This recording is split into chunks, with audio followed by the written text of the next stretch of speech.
Buenos días a todos los jóvenes del curso de Teología 1. Estamos viendo el tema la creatividad religiosa del hombre moderno, que es la segunda sesión del curso. Hemos dicho en la presentación, en la introducción del curso, que el ser humano, respecto a la búsqueda del sentido de su existencia, como también el sentido de la existencia de todo lo que la vida y el mundo nos ofrece, es inevitable que no haya atribuido toda la existencia y el sentido de lo que existe al misterio, a un algo con mayúscula que lo ha llamado misterio y que lo ha llamado Dios. En ese sentido, el ser humano ha atribuido sus preguntas o la respuesta a sus preguntas a ese ser Dios. Y esto decíamos al inicio en la presentación del curso, que es un dato propio de la experiencia del ser humano. Decir Dios al ignoto, decir Dios al misterio, atribuir a Dios toda la creación y el sentido, por tanto, de todo lo que existe, incluyendo mi persona, no es producto de una imaginación o delirio, sino que se trata de dar una respuesta a aquello que surge dentro de mi naturaleza. Que surja de mi naturaleza como expresión no es algo que yo me lo invento, es la expresión de una consecuencia de algo que está dentro de mí. Así como yo no me invento el hecho de tener hambre, sino que me da hambre, así como yo no me invento ni tengo la voluntad de respirar, solo respiro.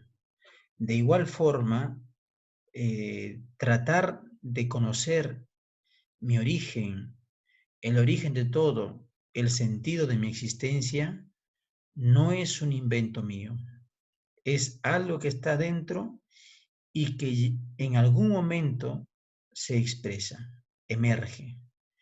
Entonces, esa búsqueda por conocer lo que es el misterio, lo que es Dios, o de esa búsqueda, de ese intento, ha nacido toda la creatividad religiosa del hombre, que es el tema de hoy día.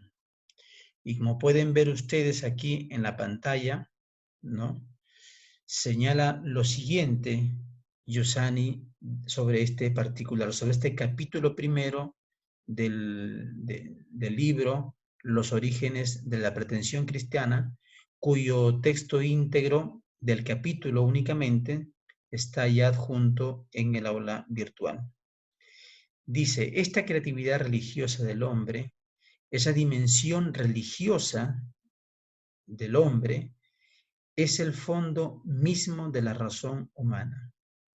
¿Por qué decimos esto? Recuerdo que hace un momento dije que no se trata de una invención, no se trata de un delirio.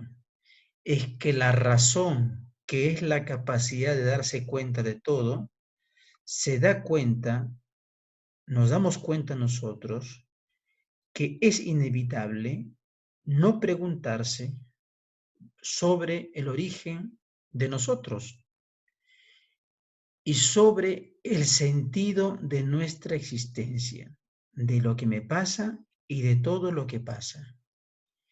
Esto, por tanto, es un dato que la razón capta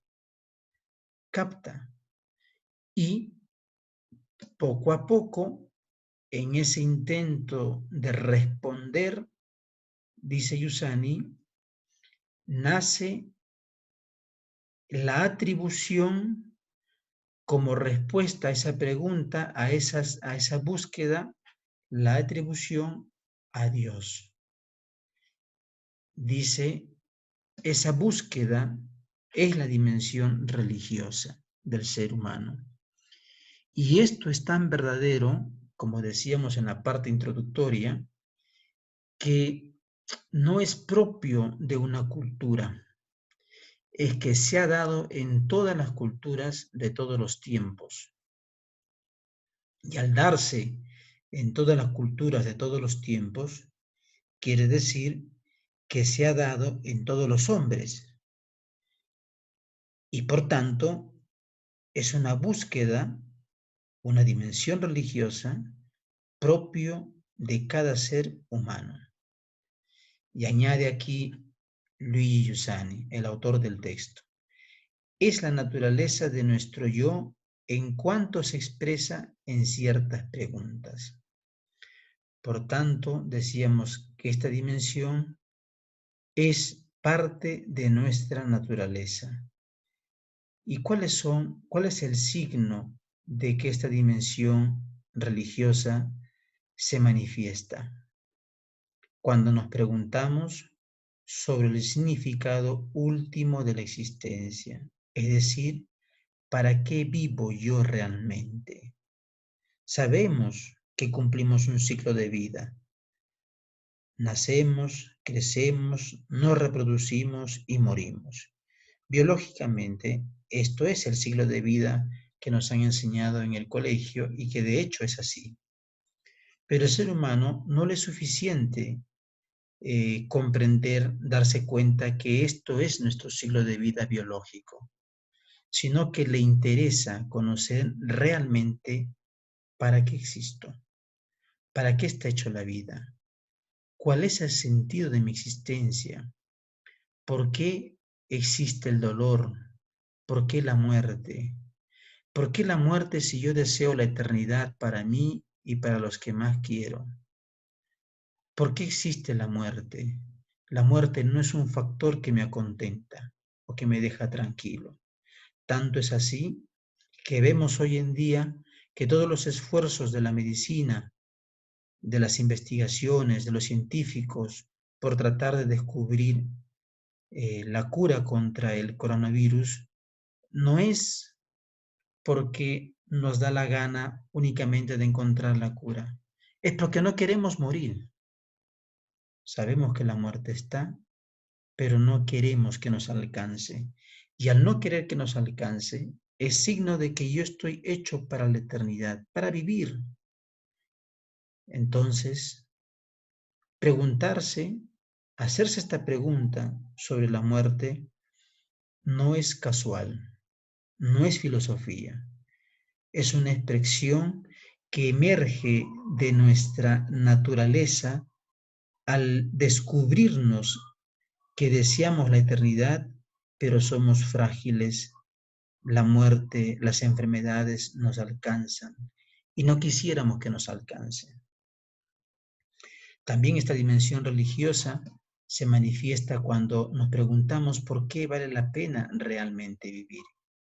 Si todo esto pasa y nos está pasando hoy en día, ¿por qué realmente vale la pena vivir?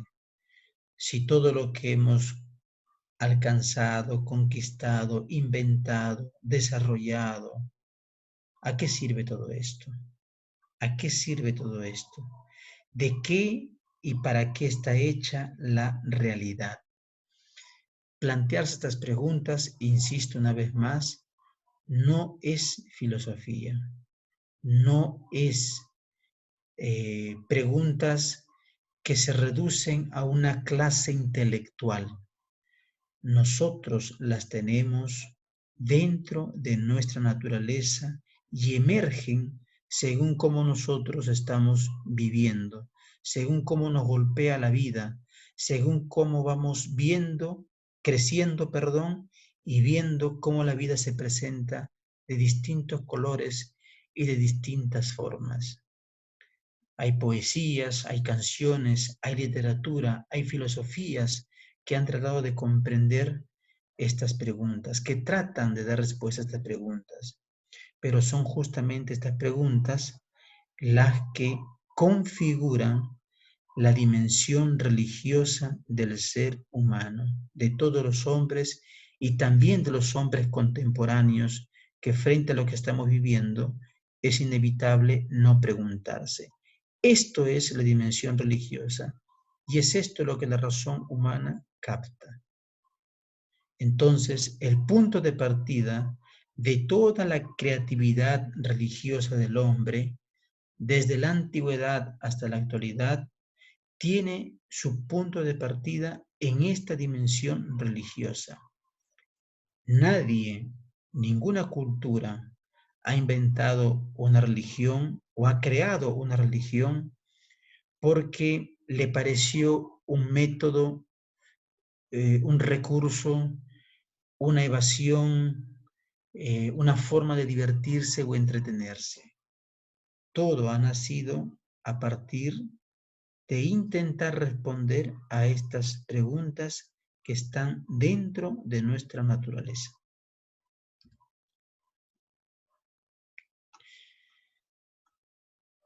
Y por esto, decía Juan Pablo II en la carta encíclica Fides et Ratio, que significa fe y razón.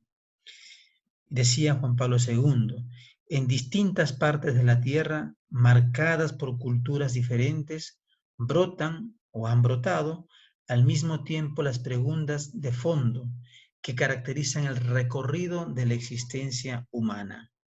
¿Quién soy? ¿De dónde vengo y a dónde voy? ¿Por qué existe el mal? ¿Qué hay después de esta vida? Esto se encuentra en el origen de todas las culturas, en el origen de las religiones de todas las culturas, porque es propio del ser humano. Son preguntas, continúa, que tienen su origen común en la necesidad de sentido, de comprender, que desde siempre acucia el corazón del hombre. De la respuesta que se dé a tales preguntas, en efecto, depende la orientación que se dé a la existencia. Es interesante este aspecto que está resaltado en amarillo. Dice, de la respuesta que se dé a tales preguntas, en efecto, depende la orientación que se dé a la existencia. Es decir, y queda claro que todos los seres humanos tenemos esta pregunta. Insisto, que se manifiesta seguramente en grado mayor para algunos, en grado menor para otros. Y se despiertan en determinadas circunstancias, en determinadas etapas de nuestra vida.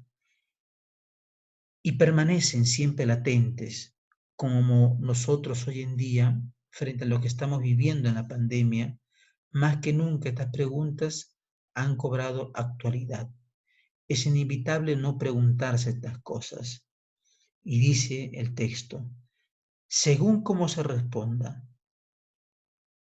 vamos a orientar nuestra existencia. Habrán algunos en ese sentido que no las tomarán en cuenta y, por tanto, emergen las preguntas, pero al mismo tiempo las cierro, porque pienso que es filosofía o que no tiene sentido preguntarse. Entonces, yo estaré frente a la vida como un escéptico, como una persona que no tiene esperanzas, como una persona que considera que esto sucede, que es parte de la humanidad y que ya pasará y que sobrevivirán y quedarán los más fuertes, los que han ganado inmunidad, etcétera, etcétera, ¿no? O uno puede abrazar estas preguntas, tomarlas en serio y emprender una búsqueda, por tanto, seria de quién responde estas preguntas o quién las ayuda a entender, a comprender. Entonces, la postura, la actitud de esta persona será distinta frente a la vida. De cualquier forma, lo que quiero que quede claro en esta primera parte es que toda creatividad religiosa de todas las culturas tienen su origen en esta búsqueda de sentido, en ese intento de responder y de comprender el contenido, de comprender, de abrazar la respuesta a esas preguntas. En ese sentido, la religión es el conjunto expresivo de un esfuerzo imaginativo. De un esfuerzo imaginativo. El hombre trata de imaginar cómo será el rostro del misterio. Y aquí es una cuestión noble, es bonito, hay que conmoverse de cómo el ser humano en la antigüedad era tanta su exigencia que tenía de conocer y de relacionarse con Dios, era tanta su sed de Dios, era tanto su deseo de alcanzarlo, de abrazarlo. Llegado a un cierto punto, imaginó su rostro. Y así han nacido la diversidad de dioses que nosotros hemos leído seguramente cuando hemos estudiado la historia de las culturas, las nuestras y las del extranjero. Es un esfuerzo, dice la religión, razonable en su impulso.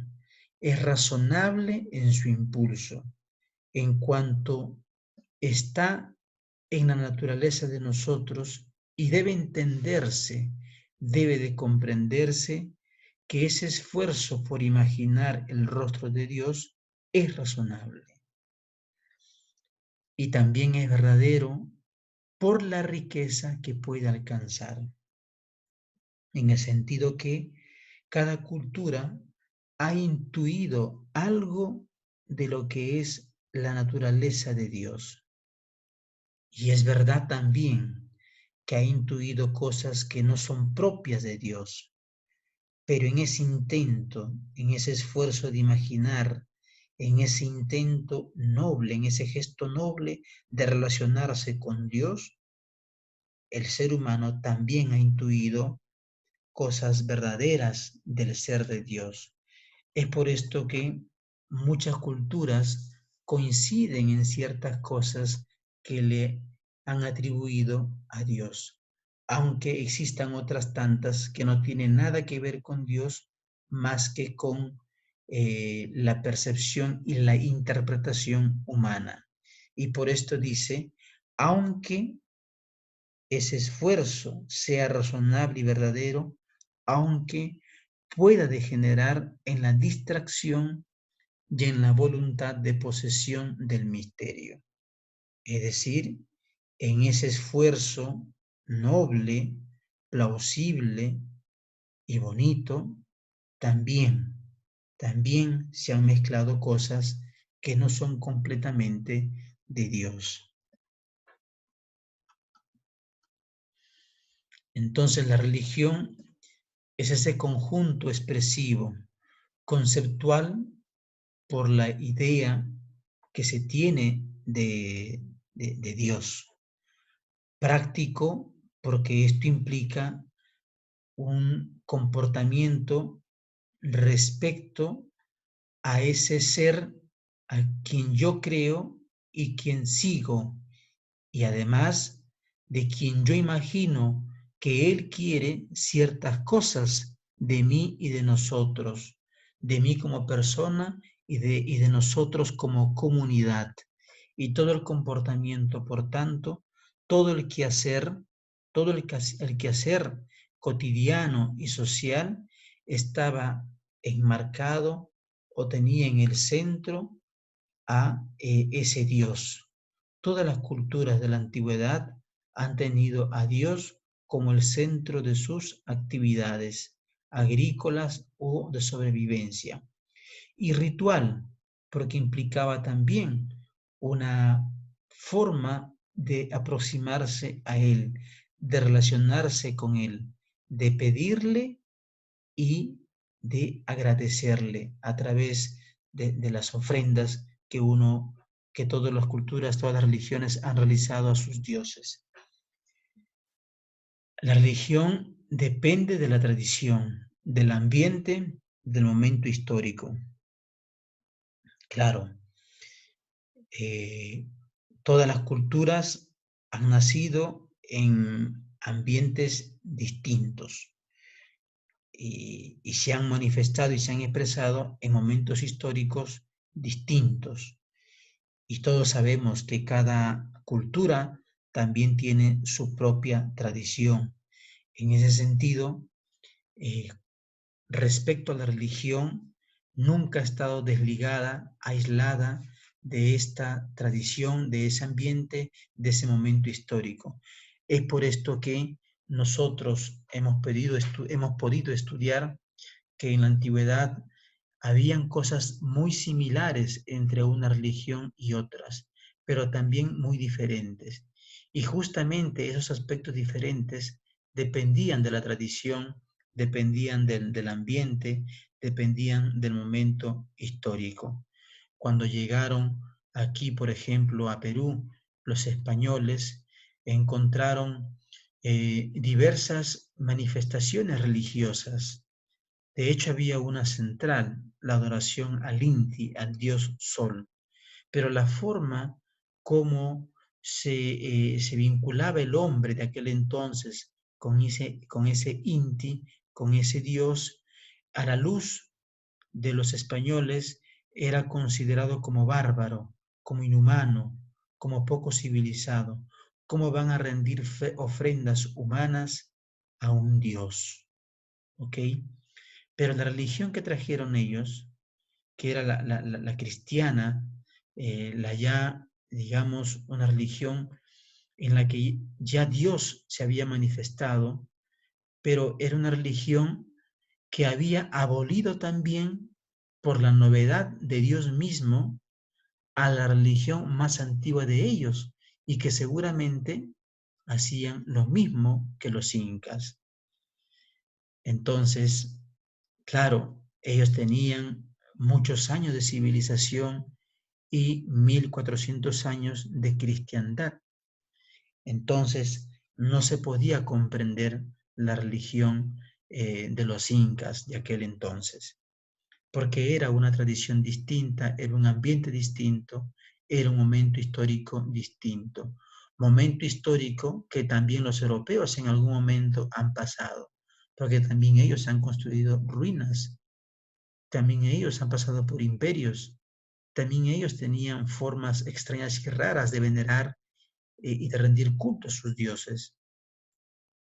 Y si uno va al África, va a haber manifestaciones religiosas, seguramente de, de, y ritos de mujeres con el torso descubierto o con el taparrabo. Pero si uno va a Alaska o a ciudades un poco más frías, va a ser todo al revés, más abrigados y más tapados por el frío. ¿Y esto qué significa? Una vez más, estamos diciendo que cada religión se ha expresado, se manifiesta, se desarrolla de acuerdo a un contexto de tradición, de ambiente y momento histórico. Así como también cada religión está sujeta a un temperamento personal individual. Y esto es muy importante porque depende mucho aquí de la persona, del genio, del líder, ¿no? Que introduce o que lleva en manos esta religión. Una misma religión, por ejemplo, será más atractiva o mejor comunicada, más objetiva también en la comunicación de esta religión por cómo es transmitida por el líder, por el responsable. Es el temperamento de esta persona la que a veces va a condicionar la religión. No quiero decir que la desvirtúe, pero sí a lo mejor que la condicione en el sentido que la vuelve más atractiva, otros serán más aburridos, por ejemplo, y otras serán mucho más inteligentes y más cautivadoras para el corazón y la razón del ser humano. Es interesante en ese sentido comprender que las religiones tienen que ver con un contexto, con una tradición, con una historia y con el temperamento, el modo de ser de la persona. La religión, en resumidas cuentas, es un conjunto de creencias o dogmas acerca de la divinidad, de sentimientos de veneración y temor hacia ella, de normas morales para la conducta individual y social y de prácticas rituales, principalmente la oración y el sacrificio para darle culto. Aquí nosotros vemos una serie de símbolos de la religión, de la cristiana, de la judía, de la islámica, de los hindúes, etc.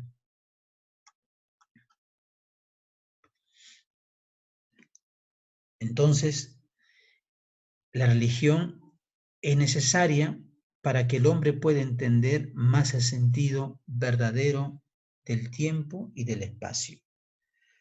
¿Por qué decimos esto? Ya hemos dicho que esas preguntas sobre la búsqueda de sentido de nuestra existencia es inevitable que no emerjan. Emergen en algún momento del tiempo y a veces de forma más dramática y otras veces no. Como fuere, dice, la religión ayuda, contribuye a que el hombre pueda entender el sentido de estas preguntas. Pero también, añade acá, nos ayuda la religión a comprender el sentido verdadero del tiempo y del espacio.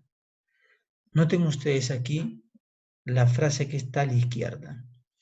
Por el hecho de vivir 5 minutos, uno está afirmando la existencia de algo por lo cual vale la pena vivir esos 5 minutos.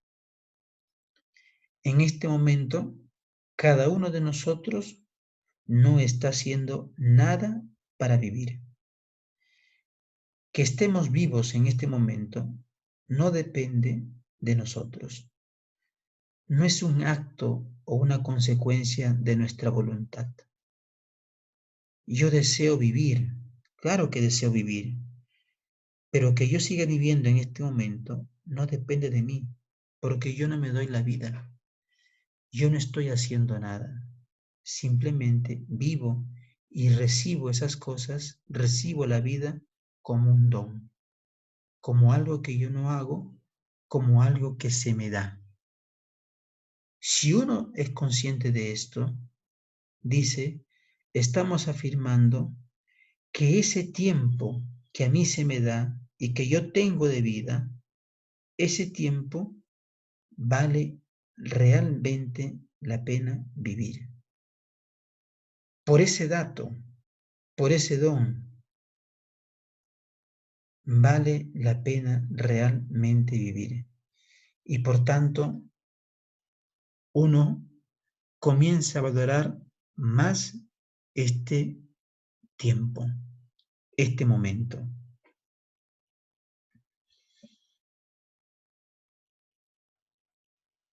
Si uno dijera, o cuántas veces uno hemos soñado, si mi madre, mi padre no se hubiera muerto, si mi abuelo y mi abuela no se hubieran muerto, seguramente estaríamos haciendo esto, esto y esto. O si yo viviera tantos años, me dedicaría esto en tantos años. Pero yo no sé. Entonces hacemos una proyección, un uso del tiempo en el supuesto que yo viviera, en el supuesto que viviera mi madre hasta tantos años, mi padre hasta tantos años. En ese supuesto yo le doy un valor al tiempo. Pero si nosotros fuésemos más agudos, más sensibles y más conscientes, es que en este momento yo no me estoy dando la vida. Y por tanto, este momento que tengo, este tiempo que tengo, tiene un valor inestimable, porque puedo no tenerlo, y sin embargo lo tengo. Entonces, ¿cómo quiero vivir este tiempo? ¿Qué cosa quiero hacer este tiempo? ¿Qué valor le doy? ¿Qué sentido le doy a estos minutos que tengo de vida y que podría no tenerlos. De esta conciencia en la antigüedad, de esta conciencia en la antigüedad, ha nacido la dedicación y el valor del tiempo, de aprovechar el tiempo, de contribuir con la vida, de contribuir con la vida. Dicho de otra forma, de no perder el tiempo y de no hacer tonterías, porque este tiempo de vida que yo tengo no depende de mí. Y si no depende de mí, si puedo también perderla, ¿cómo quiero yo vivir este momento del tiempo? Por eso la religión es interesante, porque nos ayuda a ser conscientes de este aspecto.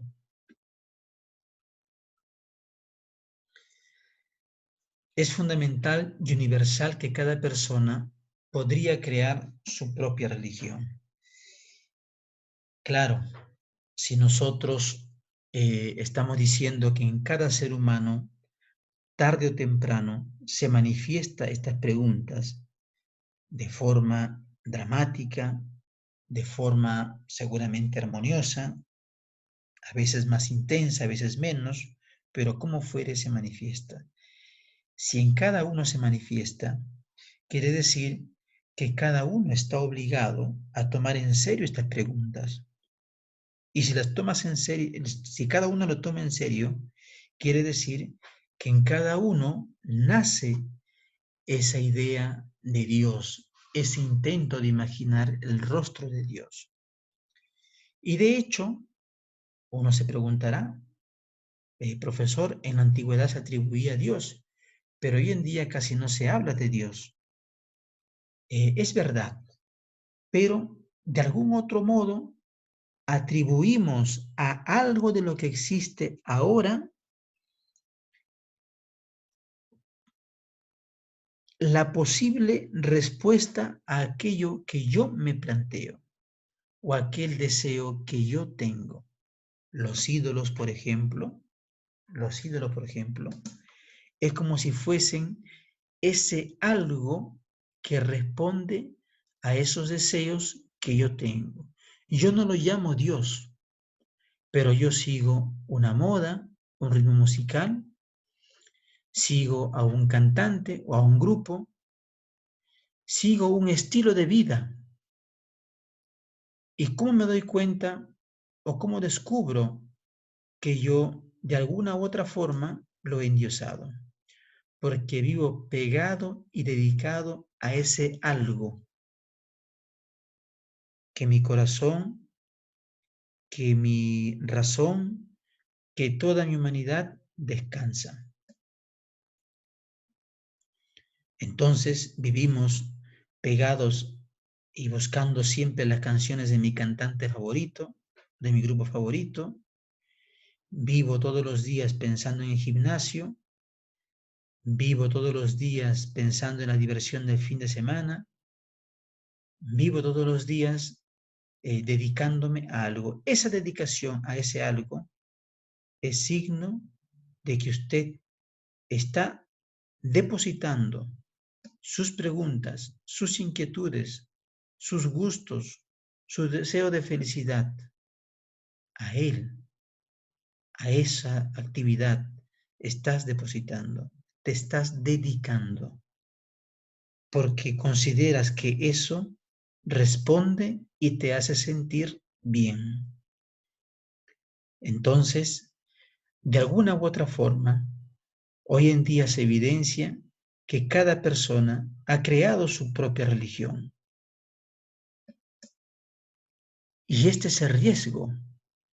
Es noble, es bonito, porque de todas formas el hombre siempre busca satisfacer esas preguntas o esos deseos que tiene de felicidad, de estar bien, de sonreír y de eternidad. Y así nosotros podríamos crear nuestra religión. En este mapa podemos notar nosotros las religiones que han nacido en el mundo, ¿no? Están los romanos católicos, que son los amarillos, ¿no? Casi toda Europa, ¿no? Los romanos, los cristianos católicos romanos, ¿no?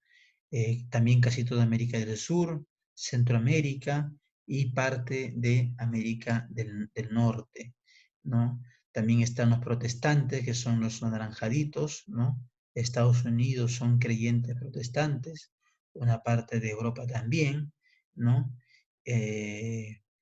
Australia, etcétera, ¿no? Y así, esto es para que vean ustedes una idea y la diversidad de religiones que hay en el mundo. Este siguiente gráfico nos ayuda un poco a entender la cantidad en porcentajes, ¿no? De creyentes o de fieles que hay en cada religión.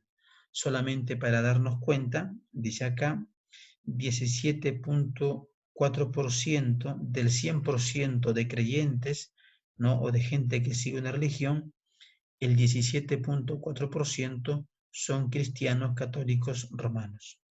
Un 5.6% son protestantes, ¿no? Otras religiones 6.4%, los musulmanes, atentos, es el 19.8%, es decir, los musulmanes son más que los cristianos católicos, ¿ok?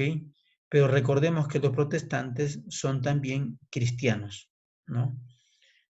Agnósticos también, judíos, budistas, los hindúes, etc., ¿no?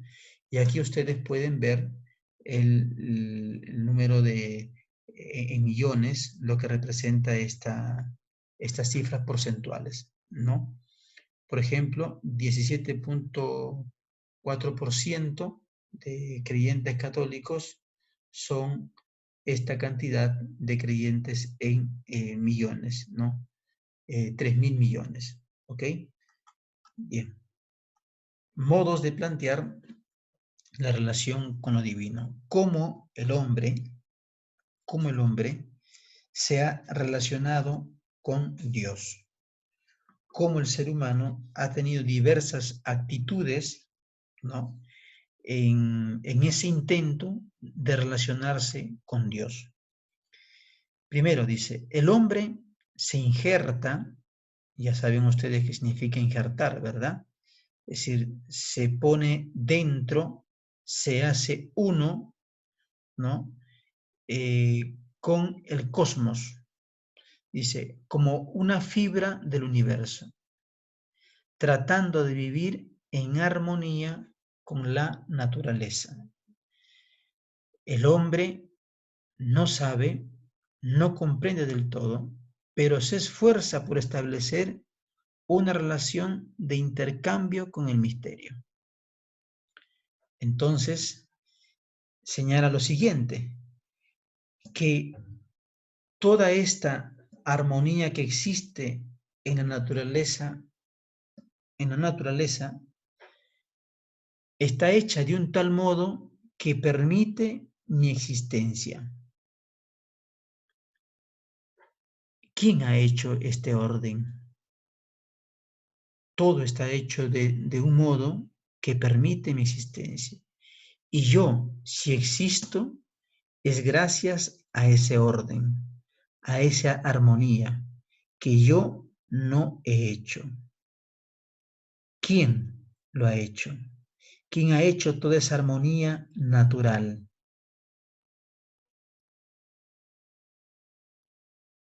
Y así,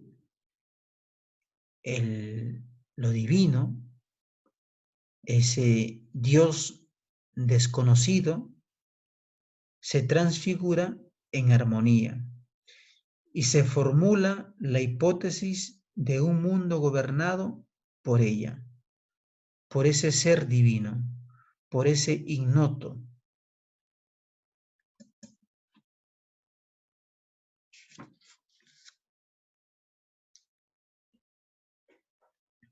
Un segundo modo de relacionarnos con Dios dice que producto de esta armonía del cual yo dependo y depende mi existencia, nace la gratitud.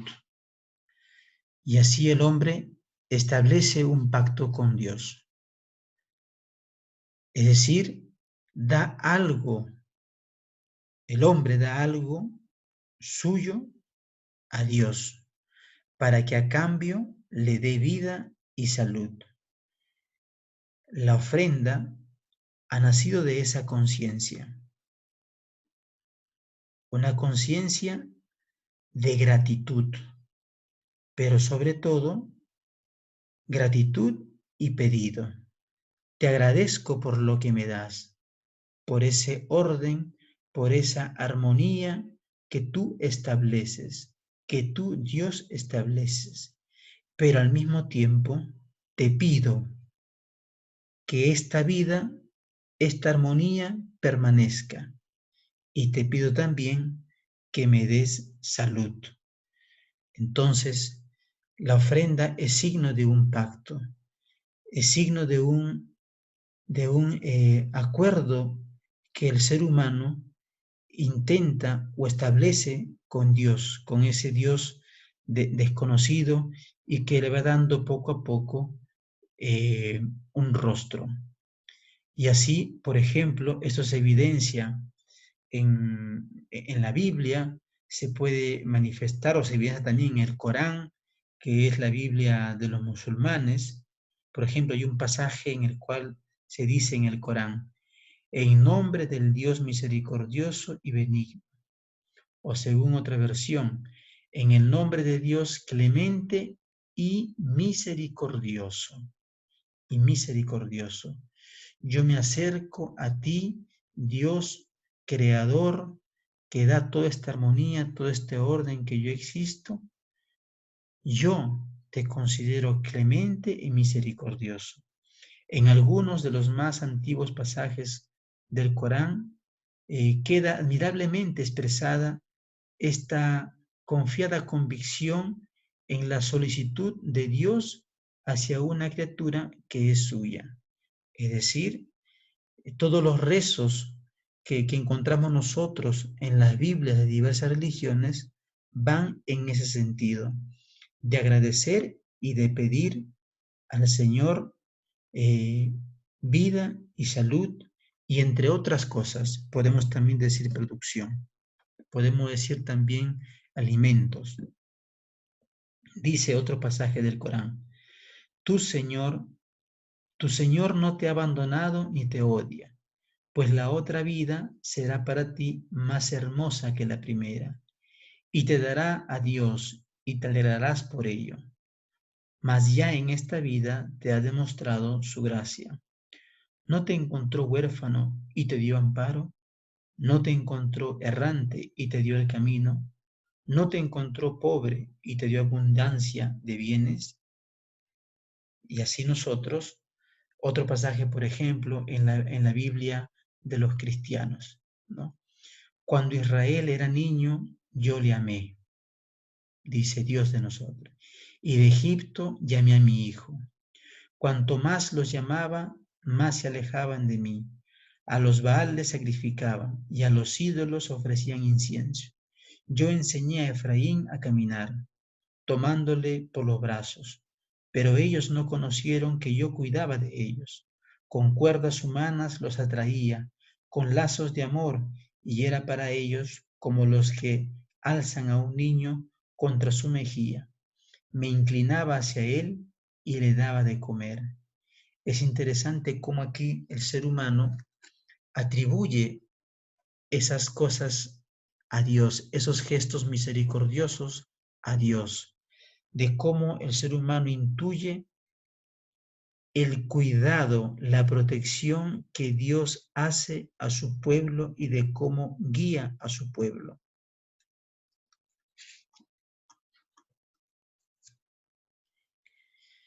El hombre confía en Dios, en la benevolencia y en la providencia de la divinidad, como hemos visto.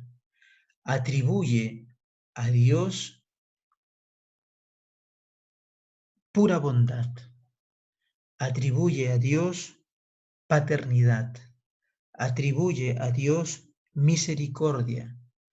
Atribuye a Dios un cuidado al milímetro de todo su pueblo y, por tanto, de toda la naturaleza.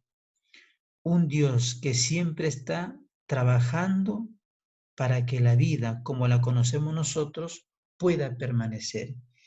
Y esto es una atribución que el ser humano ha hecho en la antigüedad a todos los dioses.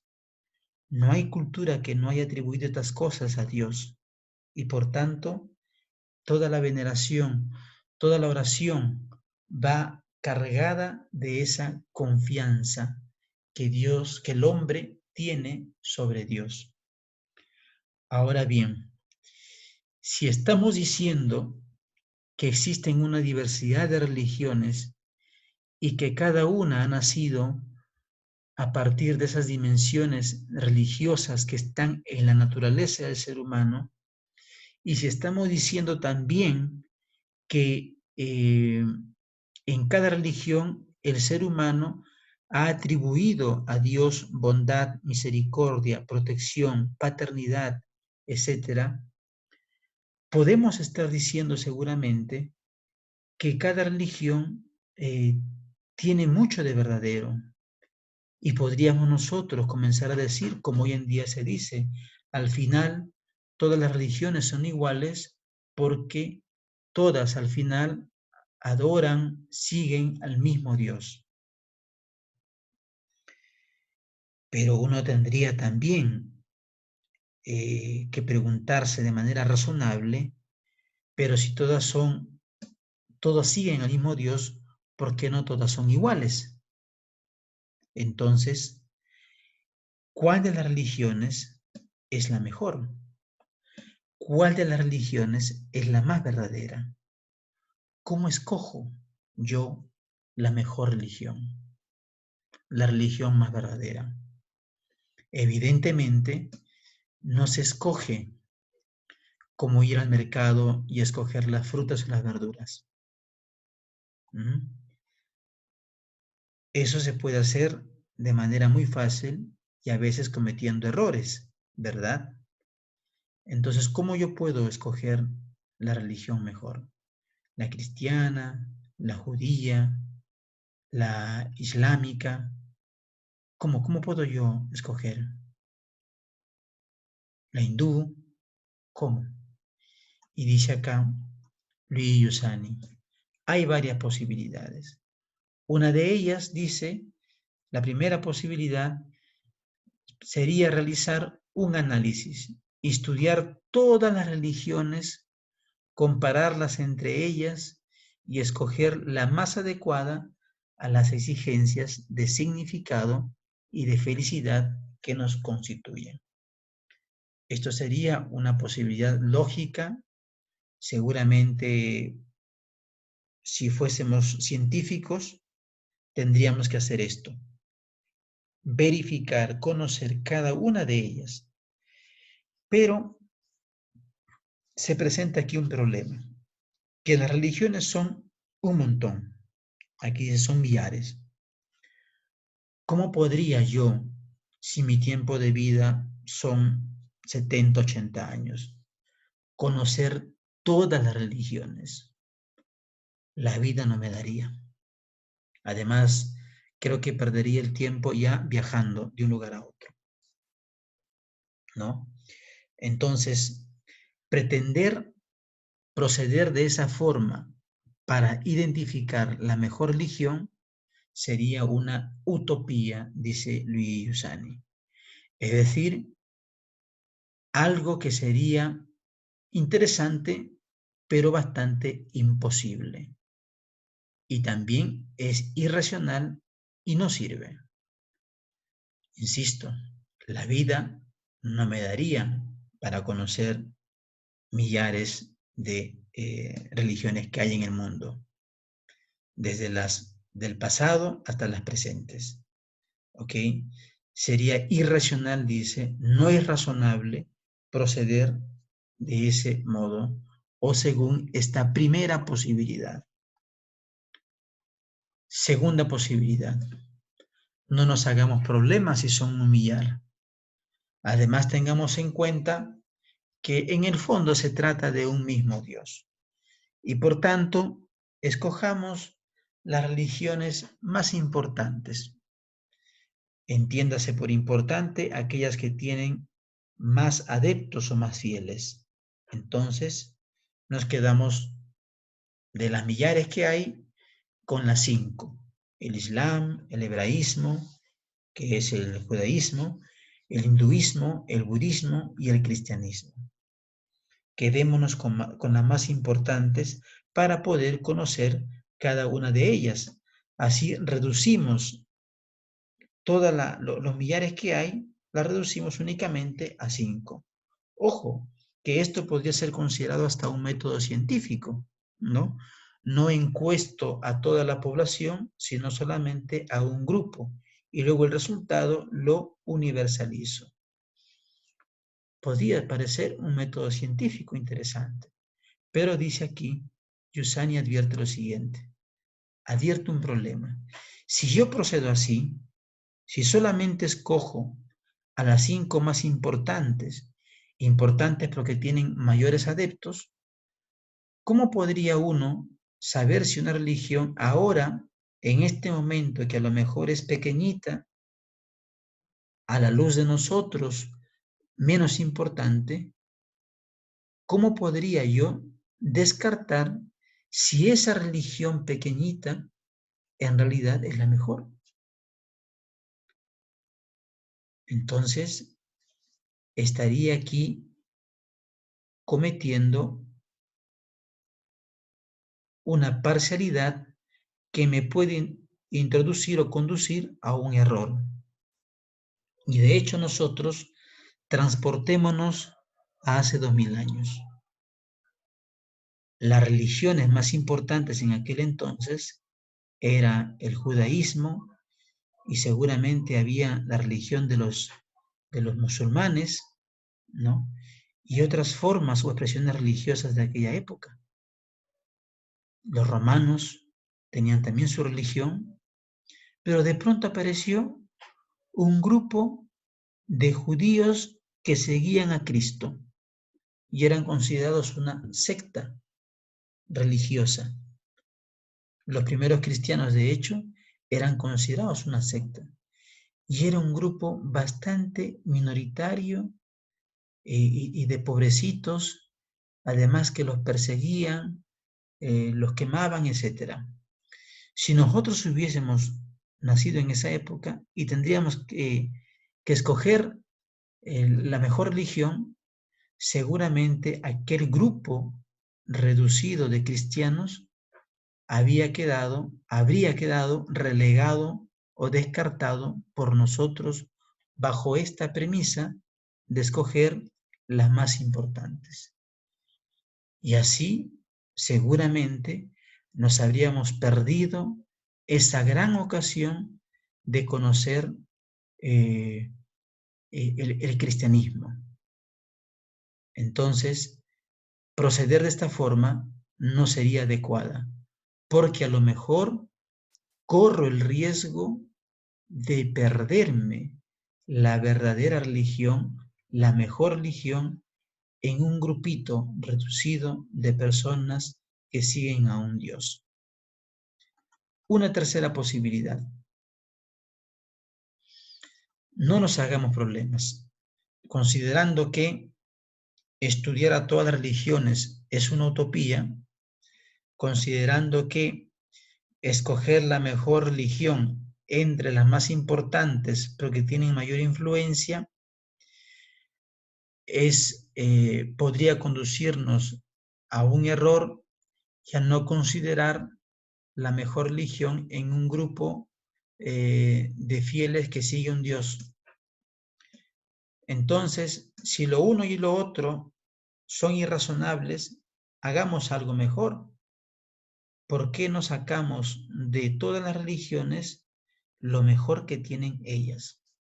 Y así construimos una religión universal. con lo mejor de cada religión. Noten ustedes que hay gente que piensa así, ¿ok?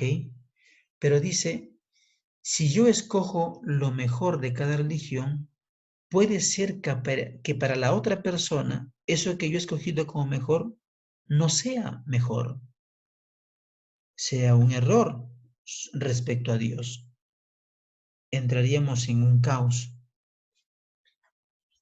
¿verdad? Y entraríamos sin querer en una distorsión de la idea de Dios. Y ponernos de acuerdo sería muy complicado porque la idea de lo mejor estaría sujeta a factores subjetivos de interpretación de cada uno. Y dice acá, por eso dice acá la pregunta, en ese caso, ¿quién establece qué es lo mejor? Sería en realidad, una vez más, la creación de nuevas religiones que se basan en factores puramente subjetivos.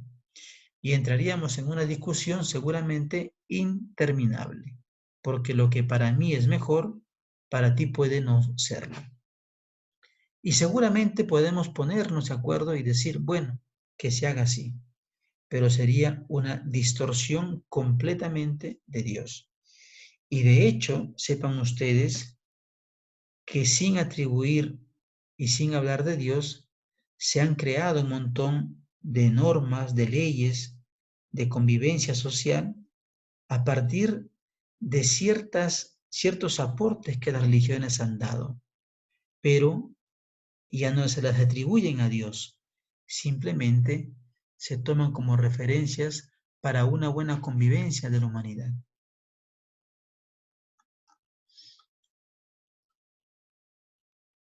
Pareciera que existe una alternativa más razonable, la solución empírica. Empírica quiere decir propio de la experiencia. Es decir, el hombre nace en un ambiente y en un momento histórico. La religión de su ambiente, de su tradición. Será con toda probabilidad la que corresponde más a su temperamento. No nos hagamos más problemas. Abracemos la religión en el que hemos nacido, dice la solución empírica. Es decir, quedémonos en la religión del cual tú haces experiencia. Se podría sintetizar de la siguiente forma: que cada hombre siga la religión de su tradición, a menos que un encuentro en la vida no le haga descubrir algo más correspondiente. El único deber del hombre es ser serio en su adhesión a la religión de su tradición. Dicho de otro modo, tú, yo, cualquier ser humano, ha nacido dentro de un contexto, dentro de un ambiente, dentro de una historia. Y esa historia, ese contexto, esa vida en su conjunto, le ha donado al mismo tiempo una religión. Dice Luis Giussani, el ser humano está llamado a vivir con seriedad esa tradición en la que ha nacido, a abrazarla con seriedad, porque como hemos visto, toda religión en su origen, ha sido una expresión íntima, pura y razonable del ser humano por tratar de comprender el misterio que hace todas las cosas y que yo en el fondo lo busco cuando me pregunto qué sentido tiene todo, por qué existe la muerte si yo deseo la eternidad. Todas han nacido de esa intuición, de esa expresión. Pero Pero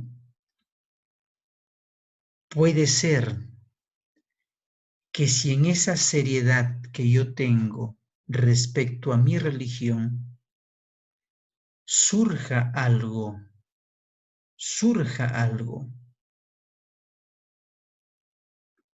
que se presente, dice acá, como un encuentro en la vida que nos haga descubrir algo más correspondiente.